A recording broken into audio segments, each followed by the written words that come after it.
Hi, everyone, and welcome back. Believe it or not, this is our 27th episode of the podcast. And today, more than ever, I am so excited to be bringing to you who we're going to be interviewing. But before we do that, I want to just thank you all for coming each time we're putting one out, for spreading the word, sharing it. I really appreciate that. And I know it's helping a lot of people. I get some very nice comments. So today, I am pleased to introduce to you Dr. Gary Kracoff, who is a registered pharmacist with a doctorate in naturopathic medicine, who provides an in-depth consultative service at Johnson Compounding and Wellness in Massachusetts. Gary's guiding philosophy is to treat the person as a whole, not to chase symptoms. He focuses on finding the why to what is happening physically and mentally and works with individuals to restore balance in the body. Gary frequently lectures at pharmacy, medical, and health-oriented conferences. He is an educator at the Academy of Integrative Medicine, conducting 2-day seminars for healthcare professionals twice a year. Gary also serves on the faculty of the Center for Education and Development of Clinical Homeopathy. Please stay tuned after the interview for the post-show talk. Hi, Gary. Welcome. I am so excited to have you on the podcast today. It's great to be here. You and I have been trying to do this for a long time, so it's finally here. So I have so many questions. So I think one of the first questions I want to ask you is, can you explain to me as a pharmacist how you got involved in more natural healthcare? Sure. My parents had a pharmacy in Alston right before I was born, and so I grew up in independent pharmacy, and I love the retail side, and I love helping people. And what I realized after I got out of pharmacy school was that with the pharmaceuticals, we were a lot of times keeping people alive, which is wonderful, but many times we were just putting a Band-Aid on the problem. And a lot of people weren't getting healthier or getting better. And then when, of course, my wife and we started a family, all of a sudden, everything you knew that was perfectly fine and safe, you start really questioning what's your baby. And so I realized there's a lot of other modes of therapy or treatment or protocols that are very supportive of the body and help fix the underlying problem that's causing the issue. So that's when I started looking into homeopathy and naturopathic medicine and integrating that along with the pharmacy side. So, it was sort of a left brain, right brain, but it really works out well, understanding both the mainstream pharmaceutical side and a more holistic approach. What can we do to help the body do what it's trying to do better? Or, as what we're going to be talking about during part of this, what we can do if the pharmaceuticals change the way our body is working, how can we help get back the normal function? Right, right. I mean, don't we wish everybody was like you? So I think one of the other things I want to ask before we get into all the questions, because we have so many listening that are sick and they want to know, can they ever get better? In your experience, can you tell me, have you ever, in all these years, worked with somebody who was trying to withdraw from benzos and they did very well, doing it, let's say, doing what you tell them to do? Yes, and before I fully answer that question, the main thing is that if we can, we like to coordinate it with their prescribers, with their Right. doctors, because that's the best therapy when you get teamwork together and everyone is working together to get the patient feeling better. So, Right. yes, we've had very, very good results with the benzos of getting people that are working with their practitioner to taper off. There's a lot of supportive measures that you can do depending upon what's going on with the person to help ease that transition off the benzos. And we've had very, very good success over the years. And now it seems the information is getting out to the public. Hey, It works well when you're working together with the yeah, doctors. it really works well when you're working together with the doctor, where everybody is working together, sharing information. That way, support can go in to help with the Gaba receptors and to get the body to start feeling better as with the practitioner, they're starting to decrease the dosage. And there's more and more information now, finally, thank goodness, getting out to the consumer and the medical profession that the benzos aren't something that most people, if they've been on them for any length of time, can't just stop or cut the dose in half for a couple of weeks and then stop taking it. That there really is a physical reason and a mechanical reason why a lot of people have a real hard time getting off the benzos. And so one of the most important thing is we've had great luck working with people who want to get off. And that's the first thing. Just like somebody who wants to stop smoking, they have to want to stop smoking. If they don't, nobody's going to be able to help them. So for the people that want to get off the benzos and they're in a position where they can, there's a lot that can be done to ease that transition off the drugs. Okay. So that was what I was going to ask you. Over the last 20 years, because I think we've been in touch for over 20 years now, have you seen a change in the prescribing of benzodiazepines? Now, granted, with the pandemic, what are you seeing with that? So that's kind of like a twofold question. Well, the people I see over at the wellness center is a isn't just the average general population. So a Mhm. lot of people, when all this started with COVID, and then with the upcoming election, the election we just had, and now with the counting of the ballots, who knows when we'll know what the outcome is. Mhm. A lot of people, stress and anxiety is going through the roof. The parents who are home with kids, not knowing how they're going to get their work done. That's real stressful. But what I find encouraging is people are calling up or getting in touch with us to find out what can I do to help me during these very stressful, anxious times. They're not running to the doctor for benzos. Good, because I So, am going to ask you later about what you would suggest. So, okay. because we've got so many, that aren't in our groups yet, but I know they're panicking. So I'll ask that a little bit later on. So Okay. in all these years, we have so many different methods that people are using to taper, like dry cutting, compounding, liquid, water titration, and of course, over in Europe, they have tapering strips. Can we talk a little bit about each one? What would you prefer? I know if I could do it over again, I always said I would do compounding, but I knew nothing, 20 something years ago. Yeah, depending upon the dose the person's on, if it's a high dose, it's very easy to get a mix of tablets that you can slowly decrease the amount you're taking daily. But when you start getting down to the smaller amounts, like with lorazepam, if you're on 1 milligram, to get it down to zero point 0.9 milligrams, it's very hard with a razor blade to cut it. And so that's where the custom compounding comes in, because the compounding pharmacies can make the dose whatever the person needs. And so you can really get down to extremely small changes in dosing. Same thing with the liquids. Um, so that's very important. What we try to do is, if there's a way for the person to get the dose they need with a commercially available product, that saves them money. And now, especially nowadays, dollars are very important, and compounding is more expensive per milligram than buying a commercial generic product. But when it gets down to the point where they need to have it compounded, what the compounders do is they try to figure out, not every single dose change the person needs a new prescription. So they might have you taking 3 capsules to get the dose you need today. So a few weeks from now, you can cut it down to 2 capsules, and you don't have to get a new prescription. Oh, And okay.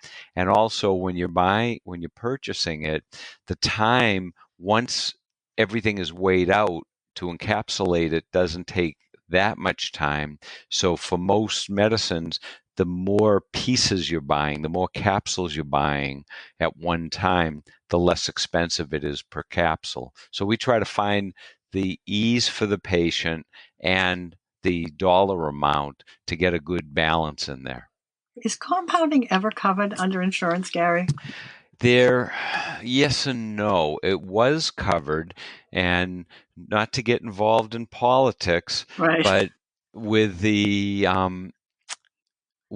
change in our healthcare from 8 years ago, 6 years ago, at that point, the insurance companies then jumped in and said that anyone, I believe it's under 16, they'll pay for compounding, and above 16, the majority of the compounds aren't covered by most insurance companies. There are some that it is, but there's a real battle going on, and my personal opinion is that big pharma has a lot to do with it, but they're trying to cut way back on custom compounding. And one easy way is, if insurance doesn't pay for it, that Right. will eliminate it for a lot of people. And now Medicare for the elderly, which on a lot of drugs, it's very important to get the right dose.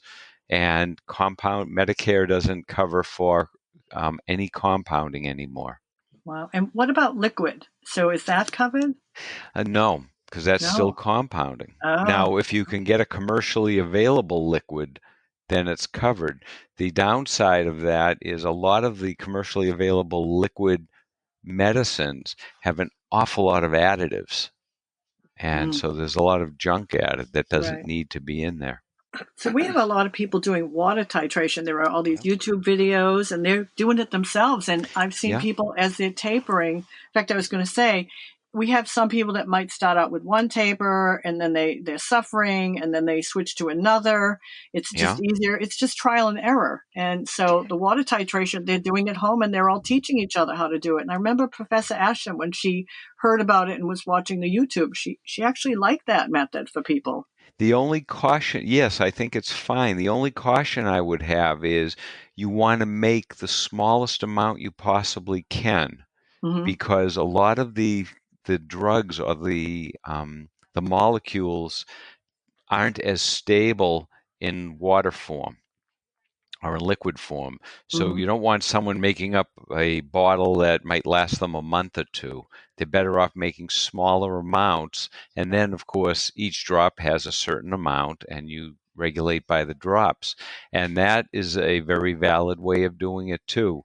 You Yeah. just have to make sure everything you're using is clean, because there's no preservatives, so you don't want anything to start growing. And that's Right. another reason you don't want to keep it around too long. Right. I think the way they do it is they're doing it daily. They make it fresh Yeah. daily. Yeah. So are there certain brands that can have fillers in them that a person could be, let's say, quote, allergic to? For instance, Lisa, who you're working with right now, Mhm. there was something in her pill that was causing her to have a metallic taste in her mouth, and she had burning from her mouth all the way down to her bottom. And when she switched to a different brand, it went away. So she mentioned something, the cross-Bovidian, and something else was this I don't know, cysteine cellulose. Maybe microcrystalline cellulose. Yes, yeah, that Yeah. if you're allergic to trees, that you could have a problem with that particular brand. So is that something we can address? Because maybe this Yeah. could end some of the suffering that people have by checking in what are in their pills that they're getting. Well, one, it's hard. It's not. You have to work at a little finding out what the non-active ingredients are. And Hmm. you can call your pharmacy that's filling your prescription, and if they don't have the information, they can get it from the manufacturer of all the other excipients that are added. A lot of times there's lactose added to tablets or capsules, and a lot of people have a lactose problem.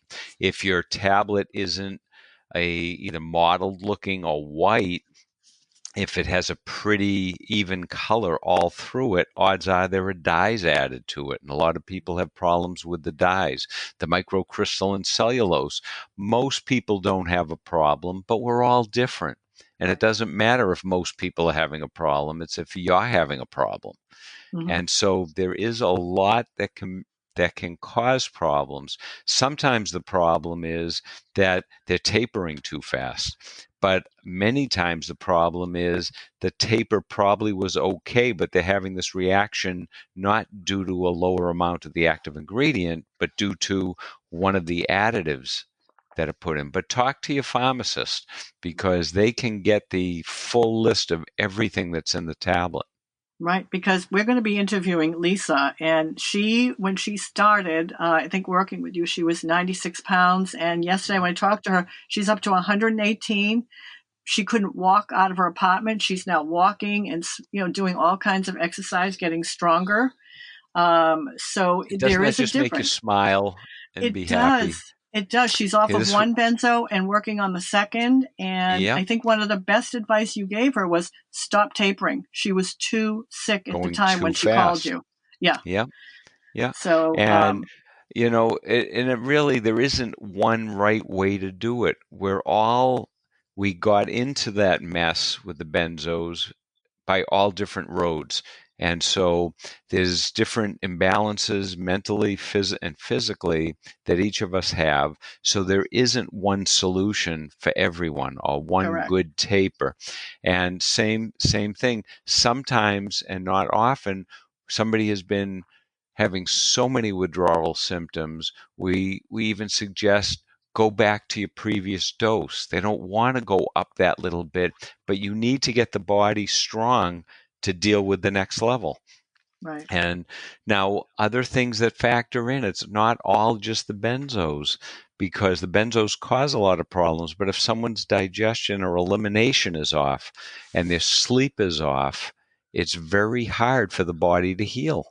So Right. you have to work on the whole person, not just that one thing. Right.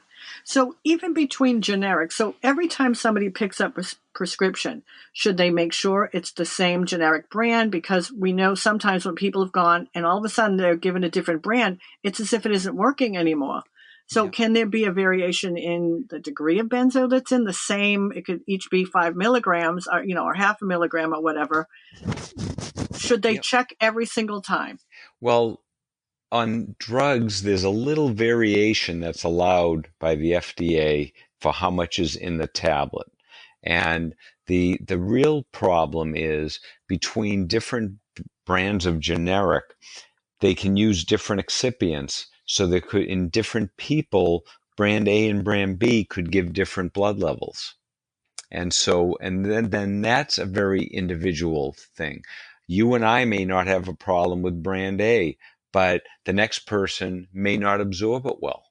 Right. And so, if you can stay with the same brand, that's great. Now, with the generics, the costs are going all over the wall, all over the board. And so what happens a lot of times, the pharmacies, if it was, let's say, $100 a bottle, and all of a sudden that generic brand went up to $140 a bottle, they would switch to one that's still at $100. Wow. But the person, if they've had brands or generic companies change and they've noticed a definite change, they can do a little pushback and say, I only want the generic from company XYZ. And as Right. long as that's on the market, they should be able to order it in for them. See, and that's something I wouldn't have thought of years ago. Now, granted, I could not take a generic of Ativan years ago. It was as if I wasn't taking anything. So my Mhm. doctor always had to write no substitution on it. So I think people need to be aware, know the manufacturer of each brand that you have, and make sure you're staying with that brand if that's working for you. And if it isn't, right, they should talk to their pharmacist. What are the inert ingredients that are in it? Correct? Is Correct. best? Okay. Yep. Okay, so we know, all medications, can wipe out certain nutrients in the body. So specifically, do you know anything that benzos are known to wipe out? And then how can we get them back in via, Well, let's say, diet first and then supplementation? Or is that too okay. individualized? Well, it's individualized because then we also have, are they constipated? Because if you're constipated, you're not absorbing anything well. Right, How's their digestion? If they're super stressed, the blood flow goes away from the digestive tract because you're in fight or flight. So even if you're eating perfectly, you're not absorbing all the nutrients. So I would say it's not so much that there's specific nutrients that the benzos will deplete. People who are on benzos are trying to get off them and are very, very stressed and not sleeping well. They're probably not eating well. So I think it's a broader picture. And that's where knowing what what medicines the person's on, what their diet is like, how their sleep is, what their digestion is. A lot of people who are stressed are also on some of the acid blockers. And the acid blockers really mess up digestion. So even if you're taking supplements or eating well, you're not getting a lot of the nutrients absorbed. So I think if somebody is stressed, if they're on benzos, they're trying to get off of them, just some basic things, a good probiotic that helps with digestion and elimination and the immune system. Taking a well formulated multiple vitamin, not mega dose, but something that it's in the active, the nutrients are in the active form, that it's a well balanced multiple vitamin. That'll just fill in the holes of what they might be missing from their diet. Um, Even more important is getting digestion and bowels working, but make sure that you're eating well. If you're eating the standard American diet, or a lot of fast foods, or a lot of foods that have a lot of chemicals in them, that's overloading the system, and it's going to be harder to process the benzos and get you healthier. So an analogy I like to use is your car. If you have to go on a long ride and all you're interested in is the needle being on full for the gas gauge, then fill it up with water from your garden hose. It's a lot easier and less expensive, but you'll ruin your engine. The same thing with the food. You don't want to just eat a volume of food so the stomach feels full. It has to be the right fuel. And if you're detoxing from benzos or any drug, your body needs all the nutrients it can get to help you along. Right. So talking about getting the nutrients in, because there was a time I was eating meticulously and I, was trying to exercise and I was still very sick. And it wasn't until I did work with a functional medicine doctor and I found out my deficiencies. And Dr. Natasha Campbell McBride, in her book, The Gut and Psychological Syndrome, she talks about drugs that harm the gut. So I did have leaky gut.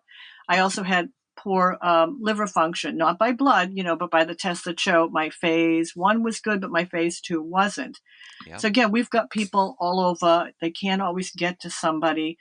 Once I was like Lisa, I was down to 97 pounds. Didn't matter what I ate. I felt like I was going to die. And healing that gut at 5 years off, I'm 5 years off and I'm still very sick. And there was the first change in getting my health back. So what can people do for leaky gut or even for the liver? I know everything has to be gentle and most are petrified of supplements.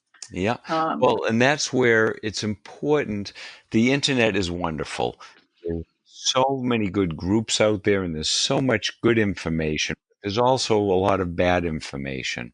Mm-hmm. And also what worked for you or the protocol that worked or that's working for Lisa may not work for the next two people. Right. Because your protocol and her protocol were totally different. Right. So there's some wonderful herbs and nutrients and homeopathics that are very, very helpful for the liver, giving liver support. It helps the liver do its job. You don't want to be doing a liver flush. There's a lot of liver flushes. That's basically you're wringing out the liver. And that's the last thing very bad who's detoxing should do. But dandelion, artichoke, milk thistle, those are all in the right blend. And you're better off doing a blend of them. They work together. They help with the body do phase 1, phase 2 at the speed the body can handle. It doesn't force it. It also helps you make better bile. And we need bile for digestion besides detoxing. So things like that. There's some wonderful homeopathics. There's one we use very, very often called GBLV, stands for gallbladder liver. And it's just a blend of homeopathics that very gently, energetically support the liver and gallbladder to be able to do their job more efficiently. Gary, what if somebody had their gallbladder removed? Because we've had quite a few in the groups, and whether they were sick from benzos, that their gallbladders are gone, could they still use that gallbladder liver? Yes, they can, because you're still making bile. But the people who have the gallbladder removed, that's a whole nother talk for 2 hours. Yeah. If your gallbladder is removed, then you need to be taking with every meal, the majority of people, a good digestive enzyme that has bile in it. because we need the bile to absorb, to break down and utilize the fatty vitamins and break down the fats. And if you don't break down the fats, they start oxidizing and going rancid in the bowel. And we Okay. use fats, the healthy fats, for energy at the cellular level. You get more energy out of a healthy fat than you do out of protein or carbs. So people whose gallbladder is out, they definitely would have some degree of leaky gut because the bowel can't function well without the full amount of bile. Okay. That's good information. So one of the things I want to ask with supplementation, because there's somebody that would walk into, a regular drugstore and just pick up any brand. But I think even with supplements, you have to have good quality ones. What would you say to somebody when they're looking for good quality supplements? And again, at the end of the show, we'll talk about you and working with you. But it's, I think, can be a waste of money to just walk in and buy anything, correct? Correct. And legally, for something to be labeled, they just have to be able to document that that nutrient is in the tablet or the capsule, but it doesn't mean the tablet is going to dissolve and the body's going to absorb it. It could, just like with the prescriptions, it can have a lot of junk added to it, a lot of excipients. So good quality is more expensive than junk, but a good quality nutrient, a vitamin or herbal product doesn't have to be very expensive. If it's You have two products that can be a reasonably priced one and a very expensive one, and they both can work just as well. So don't just go by dollar amount. But dollars are important because everyone has only so many dollars that they can afford to spend. So what I like to tell people, whether they come to me or they go somewhere else, depending on where they live, most important thing is knowing who you're buying it from, because it's very hard for the consumer to know all the different brands. But if the place you're buying your products from is really deeply vested in your health, and they only carry products that they can prove are quality products. One way is the companies that we carry and most quality um, wellness centers carry, not only are they clinically based, there's studies behind blends, but they also send their product out to independent labs after it's manufactured to make sure everything that was supposed to be in there is in there in the right amounts. Whereas sometimes if you go to a big box store, it's a much better price per tablet.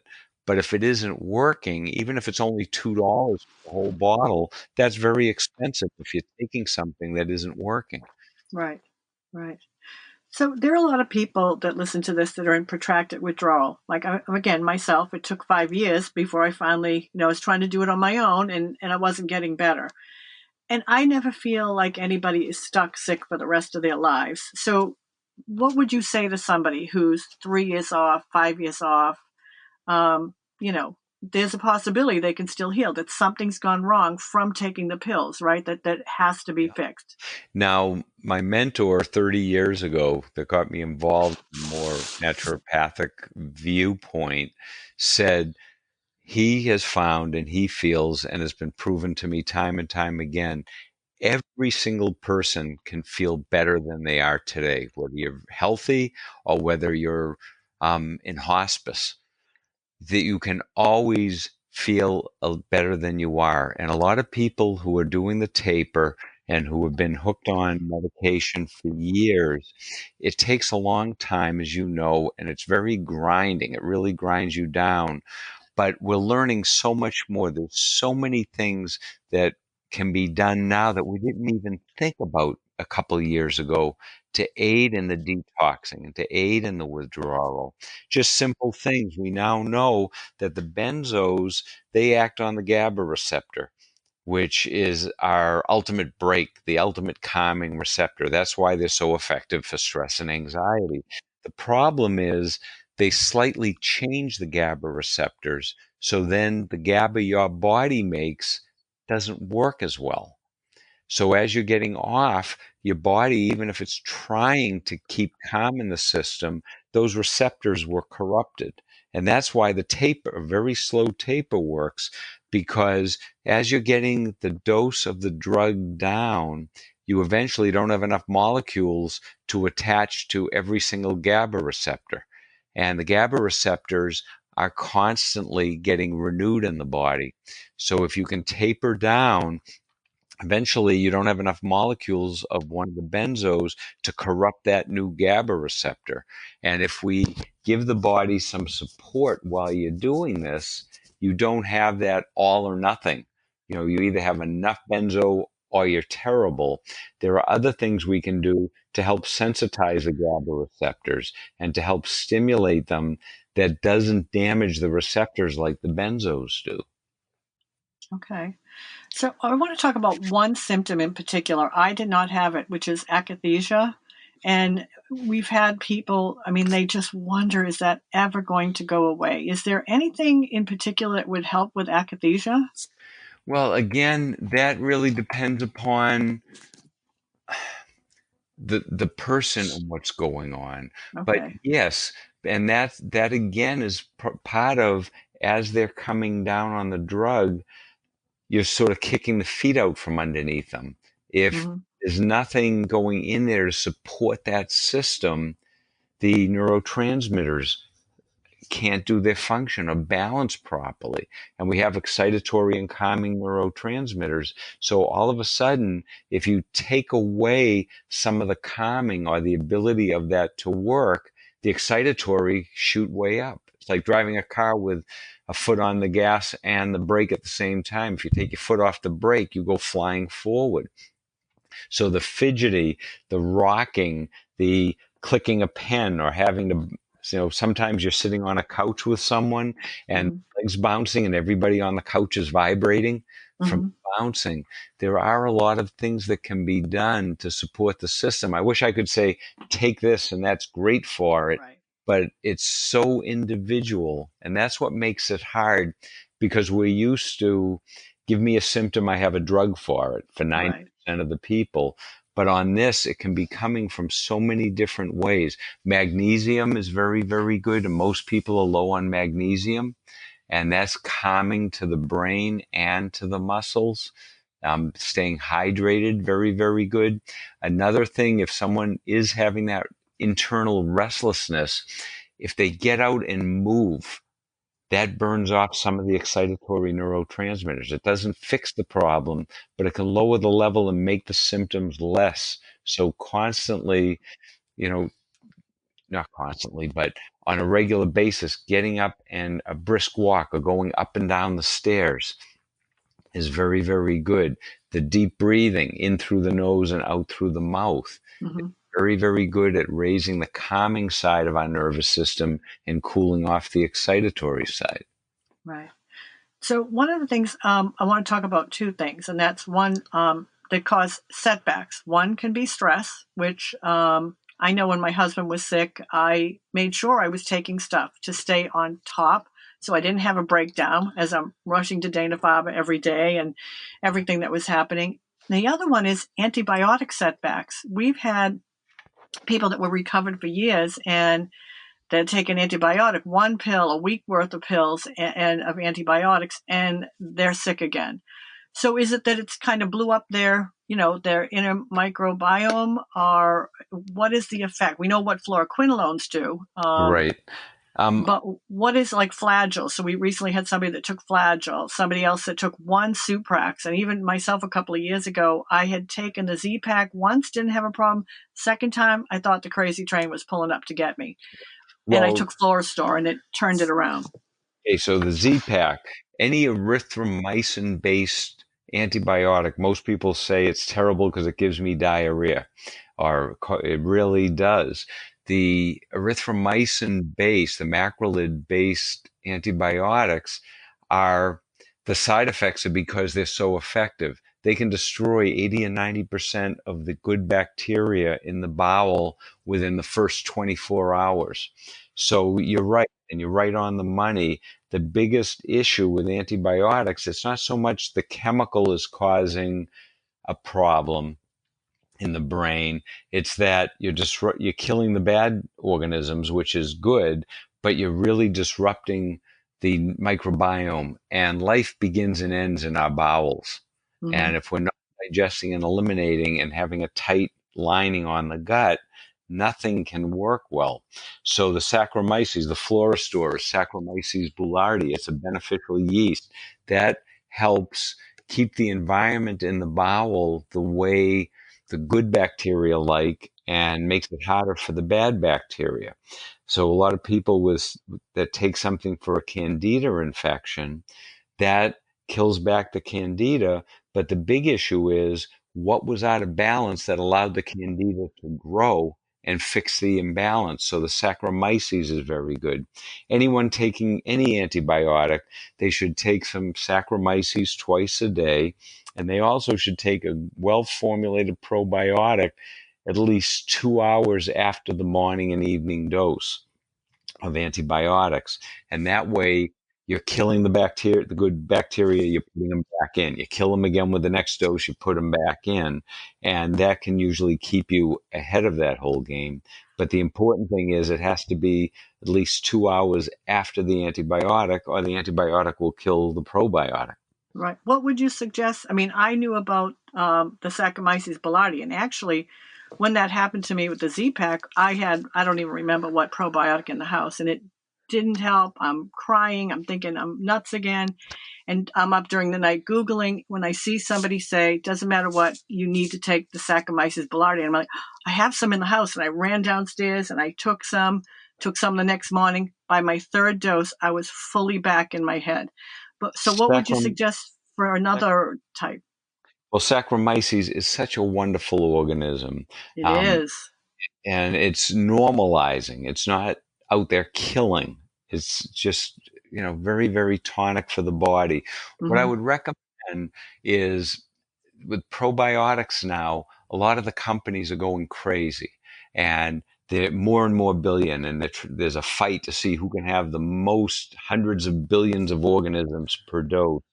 Think of it as grass in the lawn. You just need to overseed. Sometimes we need those real high numbers, but it's more important to use a live bacteria, live culture that has 15 to 20 different organisms and maybe 8 to 20 billion combined, and take that when you're on probiotics. You don't need the mega doses. Mm-hmm. And there's a lot of real good ones out there. There are some non-refrigerated ones that are very effective, but a good portion of the non-refrigerated ones, by the time you get them home after they've been in transit and on the shelf, there aren't many viable organisms, live organisms left. So you're better off getting one out of the refrigerator. Okay.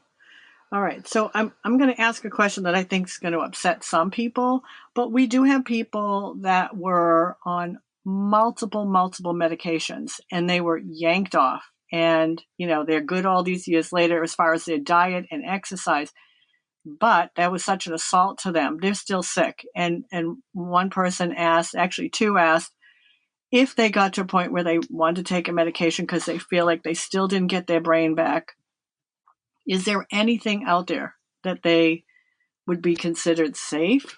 I mean, I don't even know this is a tough question, but and not that either they'll take it, but they were like, is there something that could help?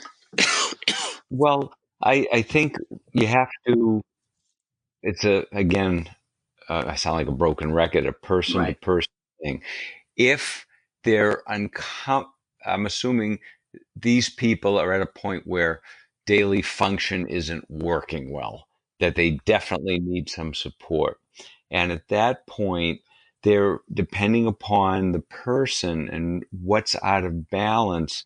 A low drug pharmaceutical. I'm a pharmacist and I'm a holistic practitioner, and I don't like use pharmaceuticals being used except when they're needed. And then I Mm-hmm. thank God we have them. So the problem is that a lot of times we just throw a pharmaceutical at someone. If it isn't working, double the dose, and then add this one on top of it. A lot of times there's a lot of things that can be done to increase the neurotransmitters that are low that don't involve pharmaceuticals.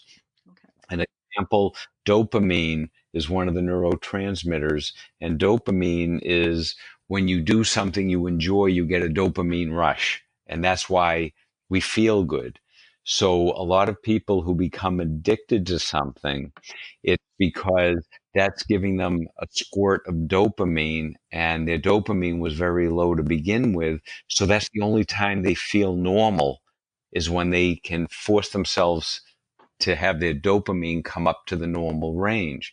There's an herb, Mucuna perens, that can help raise the body's dopamine. Now, is that the answer for everyone? No. No, But in right. people, if that's the reason they're not feeling well, there's an herbal solution or something that can help them through that bad moment. So again, sometimes the drugs are the right thing, but a lot of times it's just a band-aid and you're not addressing the underlying problem. Right. And so probably similar to me, I waited 5 years doing everything I thought was right, and I needed intervention with a functional medicine doctor. That was my answer. I didn't need a drug, even though there were times I thought I can't do this anymore. And once we saw the test and that I had leaky gut, candida, malabsorption, there was the answer, and then we dealt with the liver later on. And I throw in for all your listeners who are on benzos and having a hard time and have been stressed, I can almost guarantee their digestive system isn't working as well as they need it to. So if they're debating, I don't know if I can taper now or if I can even deal with this, get together with somebody and start working on your digestive tract. If you start digesting and eliminating better, not taking a laxative so you're having a bowel movement twice a day, but having the gut function better, you're going to absorb nutrients better. And our body, that's what we make all our neurotransmitters from the Right. foods. And so if you're Right. not absorbing that well, how can you be making the appropriate neurotransmitters? Right. So for the rest of our lives, I hope I can avoid ever taking a medication again. But and I don't know if you can answer this offhand, what medications hit the GABA receptors? Because you see them on the groups. Can I take this? Will this hit the GABA receptor?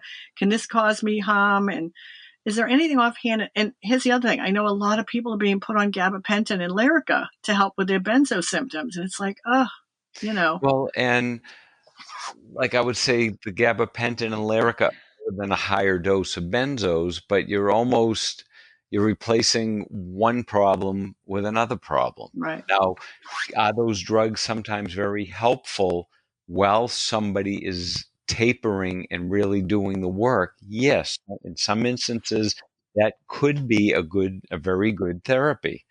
But just to have that be, oh, well, if you want to taper down, we'll put this one in so you won't have side effects during the taper. That's, in my mind, not good medicine for most people. Now, again, even on the holistic side, there's a amino acid L-theanine that helps sensitize or resensitize the GABA receptors. And most people, it's very, very calming and doesn't sedate you. So that's something that we use often, but it's not for everyone. And we're finding now that they've mapped the genome, I'm doing a lot of work on the genetic side too. There are some people that genetically, when they take L-theanine, it overstimulates them. Now it's a small percentage, but most people, L-theanine is very calming and is very helpful and non-habit forming. But again, just like with pharmaceuticals, it isn't good for everybody right. because we're all different. Right. Well, one of the biggest problem people have is like they can't sleep. What can I take to sleep? Sleep, sleep. They drive themselves crazy with sleep. I once went 2 weeks with not even a minute of sleep. Oh, And I know this is, again, you can't answer for everybody, but if somebody contacted you for sleep, let's say, okay. and because the L-theanine, I do know a lot of people use that for anxiety. And what would you suggest for Okay. that's Well, as one, natural as possible? we have to know what pharmaceuticals are on because the last thing you want to do is take something that could interfere or Mm-hmm.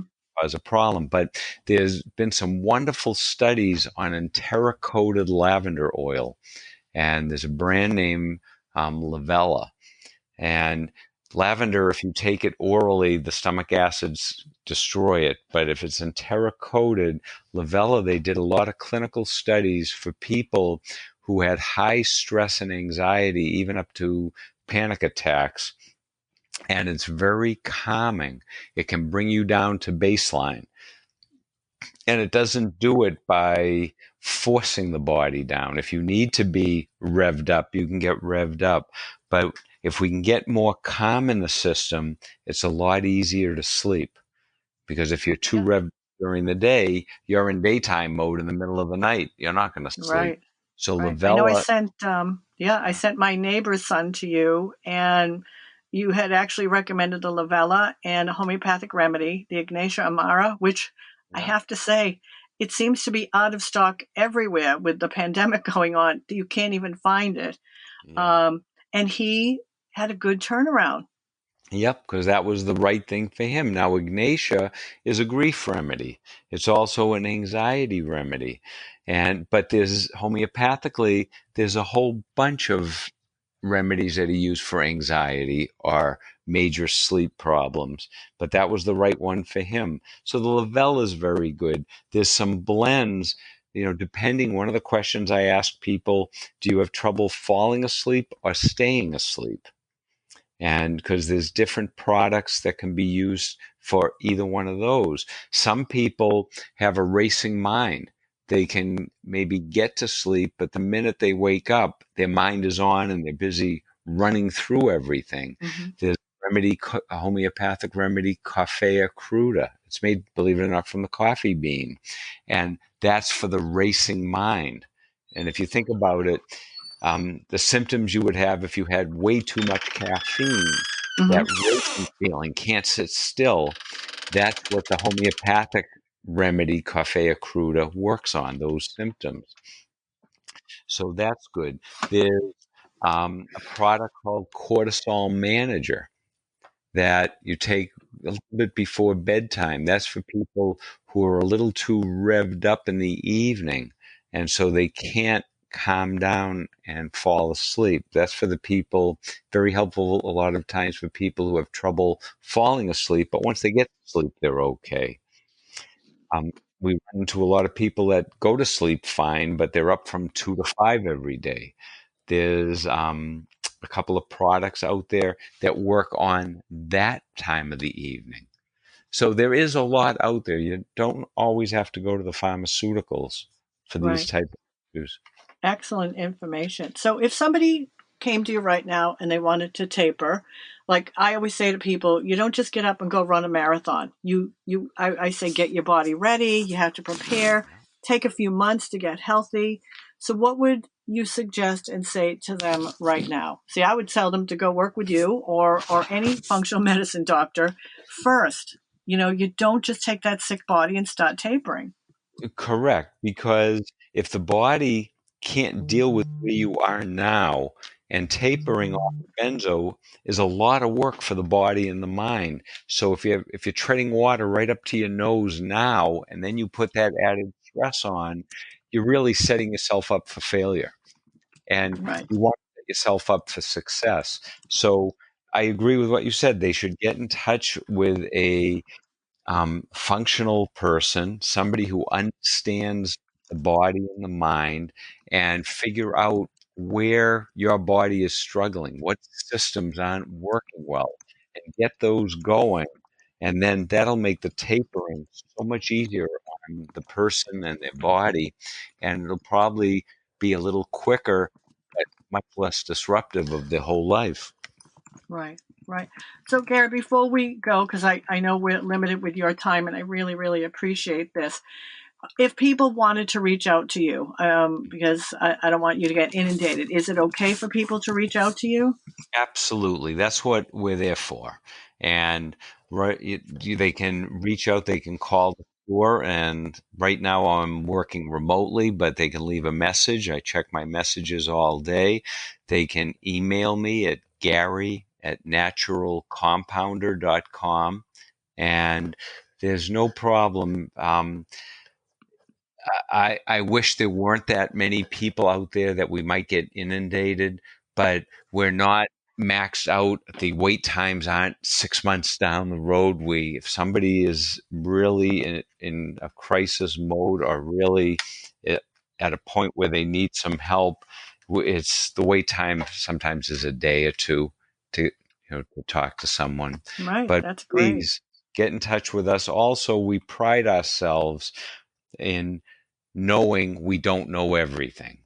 And that's something that's very, very important. Sometimes there's another type of therapy or a protocol that somebody else does better than I do.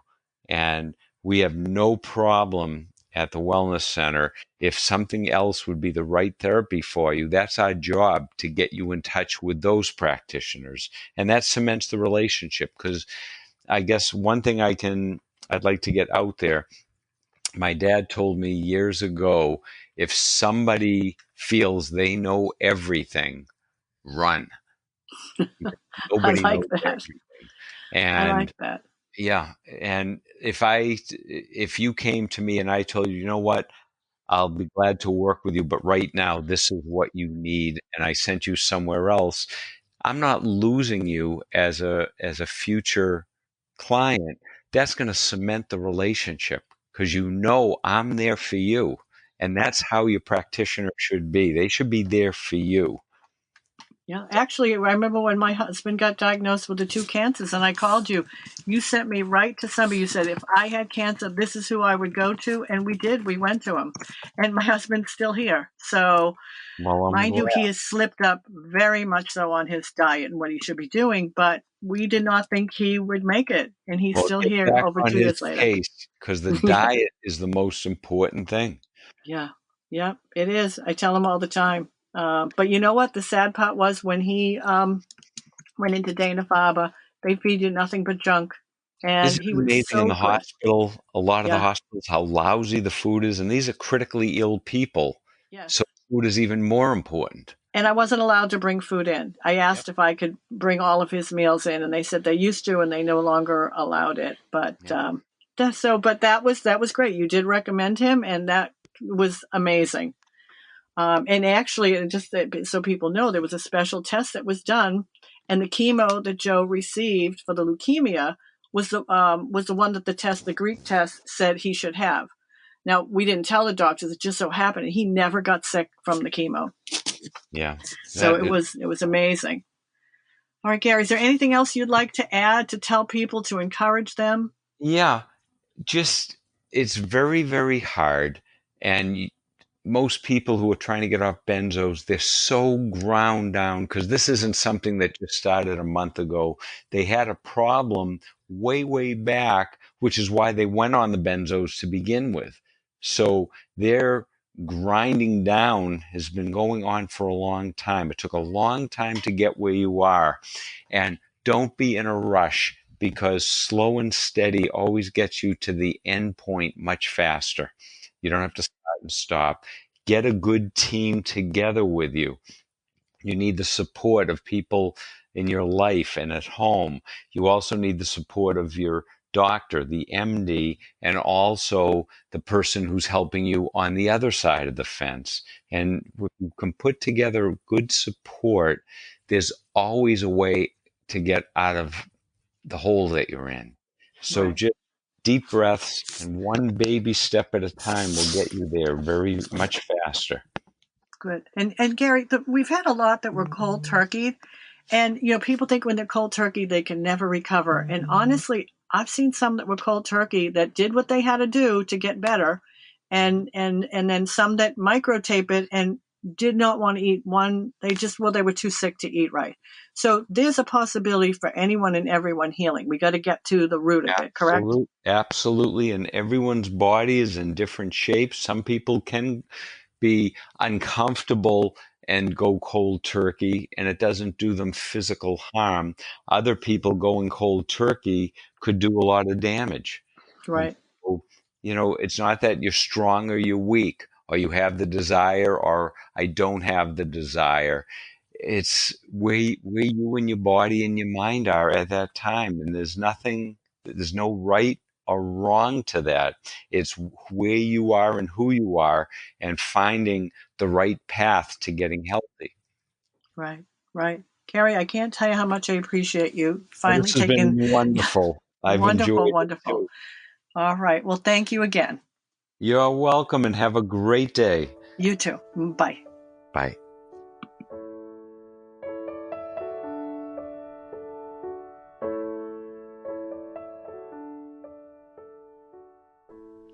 So right now we're doing our post-show talk, and for once we're doing it a day after we actually interviewed Dr. Gary Kracoff, who was just amazing. And the reason we had to do that is because Garrett squeezed me in yesterday to get the interview done because he had work before the show and he had to get right out to go to work. So we're just finishing up today. So Garrett, I really do appreciate you getting that done yesterday. No problem, but it goes to show like how difficult it is to schedule some of these interviews because with Gary, how long was it that you were trying to get him on? 2 years. 2 years. Yeah. We actually scheduled it for 2 years ago, and then Dad, we found out Dad was sick, and then all podcasts stopped for a year.